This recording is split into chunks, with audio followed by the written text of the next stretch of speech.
अस्सलाम वालेकुम वरहमतुल्लाहि वबरकातुहू। मेरे काश्तकार भी हो जो काश्तकार हजरात जिन्होंने ड्रिप इरीगेशन सिस्टम लगवाना चाहते हैं या स्प्रिंकलर इरीगेशन सिस्टम लगवाना चाहते हैं, उसके लिए ये वीडियो जो ना हम बना रहे हैं। पहले मैंने आप लोगों को बताया है कि इसका क्राइटेरिया क्या है, वो भी आप लोगों को बताया है, और सब्सिडी के बारे में भी बताया है। एक वीडियो मैंने अपलोड की हुई है, उसमें थोड़ा सा मैं आपको सरसरी तौर बता देता हूँ, यानी कि एक समरी आप लोगों के सामने पेश कर देता हूँ। वो ये है कि जो ना उसमें ये कहा गया था कि अगर 1 एकड़ से लेकर 7.5 एकड़ रकबा आप लोगों का है, तो फिर आपको जो सब्सिडी जो मिलेगी, यानी कि 75% गवर्नमेंट की तरफ से आएगा और 25% जो है ना वो काश्तकार देगा। ये पॉलिसी थी जो ना हुकूमत की। उसका फार्म मेरे पास मौजूद है, आप लोगों को दिखा देता हूँ कि इसको जो ना हमने फिल किस तरीके से करना है, कौन कौन सी चीज़ें ज़रूरत हैं। अगर आप इस चैनल के ऊपर नए हैं तो फिर चैनल को सब्सक्राइब कर लें और साथ बेल का बटन भी दबा दें, ताकि ज़राअत के मुतल्लिक़ जितनी भी वीडियो हम बना रहे होते हैं वो आप लोगों तक बर वक्त पहुँचती रहें। आइए काश्तकार भाइयों, थोड़ा सा फार्म को देखते हैं कि इसमें कौन कौन सी चीज़ें हैं जो लिखनी है हमने। मैं इसको जूम करके आप लोगों को दिखाता हूँ।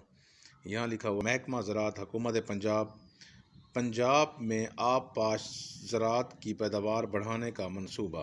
नीचे लिखा हुआ है दरख्वास्त फार्म बराए तनसीब ड्रिप या स्प्रिंकलर निज़ाम आबपाशी।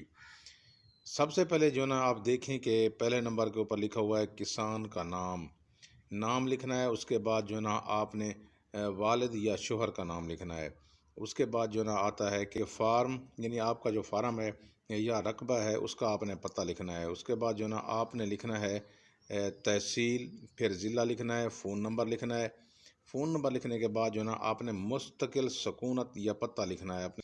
उसके बाद तहसील लिखनी है, ज़िला लिखना है, फ़ोन नंबर लिखना है। उसके बाद जो ना लिखा हुआ है कुल ज़ाती रकबा एकड़ों में, यानी अपना जो ना वो ज़ाती रकबा कितना है आपका एकड़ों में।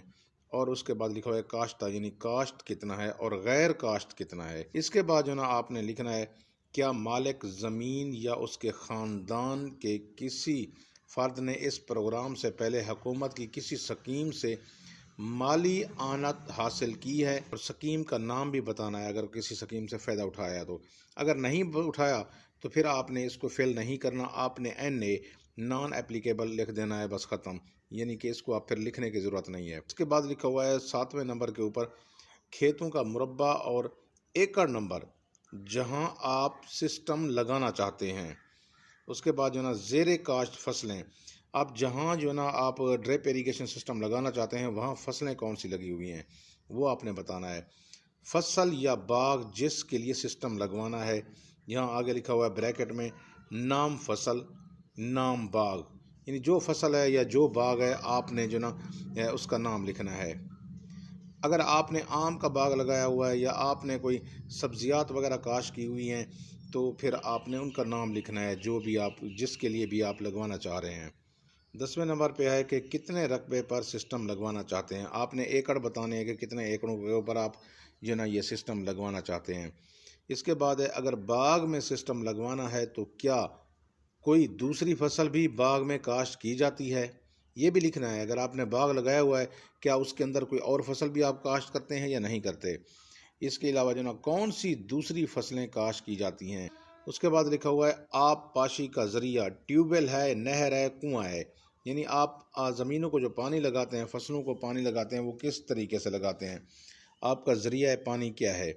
इसके बाद है ज़ेरे ज़मीन पानी की गहराई। आपने ज़ेरे ज़मीन पानी की गहराई, यहाँ भी पानी जो है आप लोगों की ज़मीन के नीचे कितने फुट गहरा है, 15 फुट पे है, 10 फुट पे है, 30 फुट पे है, 40 फुट पे है, कितना फुट जो ना आप लोगों का पानी गहरा है आपकी ज़मीन का, आपने वो बताना है, पैमाइश बतानी है उसकी। उसके बाद है कि पानी की क्वालिटी क्या है, मौजू है या नहीं है। इसके बाद जो ना पंप का साइज़, आपने वहाँ जो पंप लगाया हुआ है, जो ट्यूबवेल लगाया हुआ है, उसका साइज़ क्या है। इसके अलावा लिखा हुआ है कि मोटर डीजल इंजन की हॉर्स पावर, अगर जो आप पेट्रोल वगैरह इस्तेमाल करते हैं या डीजल इंजन आप इस्तेमाल करते हैं या ट्रैक्टर वगैरह को इस्तेमाल करते हैं, आपने जो ना उसके हॉर्स पावर लिखने हैं। क्या बिजली की सहूलत दस्तयाब है, यहाँ ये भी आप उसका जवाब देना है कि बिजली की सहूलत वहाँ है या नहीं है। इसके अलावा जो ना अगर ज़रिया आबपाशी नहरी पानी है तो इसको जमा करने का क्या इंतज़ाम है, यानी कि पानी आपके पास अगर है तो उसको जमा करने का कोई इंतज़ाम है या नहीं है।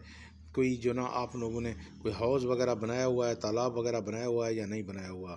یہاں نیچے انہوں نے دیا ہے اگر تالاب ہے تو کیا کچا ہے یا پکا ہے، یعنی تالاب اگر آپ نے بنایا ہوا ہے یا نہیں بنایا ہوا تو ٹھیک ہے، اگر بنایا ہوا ہے تو کچا ہے یا پکا ہے. پیمائش بتانی ہے اس کی، پھر لمبائی بتانی ہے، چوڑائی بتانی ہے اور اس کی گہرائی بتانی ہے آپ نے تالاب کی. اگر پانی کا کوئی ذریعہ نہیں ہے تو پھر کیا منصوبہ بندی ہے، یعنی اس کا آپ نے جواب دینا ہے کہ اگر پانی کا منصوبہ نہیں ہے آپ لوگوں کے پاس تو پھر اس کی کیا منصوبہ بندی ہے، آپ نے کیا سوچا ہوا ہے کہ پانی کیسے دیں گے فصل کو. اضافی کوئی معلومات ہو تو وہ بھی آپ نے یہاں لکھ دینی ہے.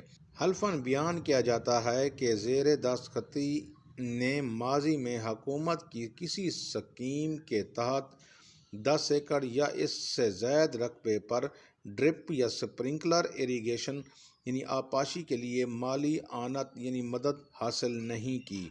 مزید یہ کہ محکمہ زراعت یا حکومت کے کسی بھی افیسر کو نصب شدہ سسٹم کو کسی بھی وقت معائنہ کرنے کی اجازت ہوگی. اس کے بعد جو نا آپ نے کمپیوٹرائز شناختی کارڈ نمبر یہاں دینا ہے نیچے.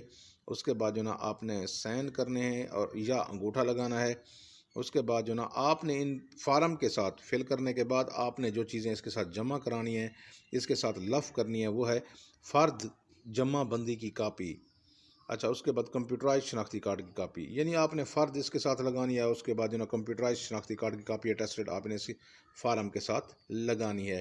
یہ فارم تھا، اس کو فل کر کے آپ نے پھر جو نا ایریگیشن ڈپارٹمنٹ کے اندر وہاں جمع کروا دینا ہے.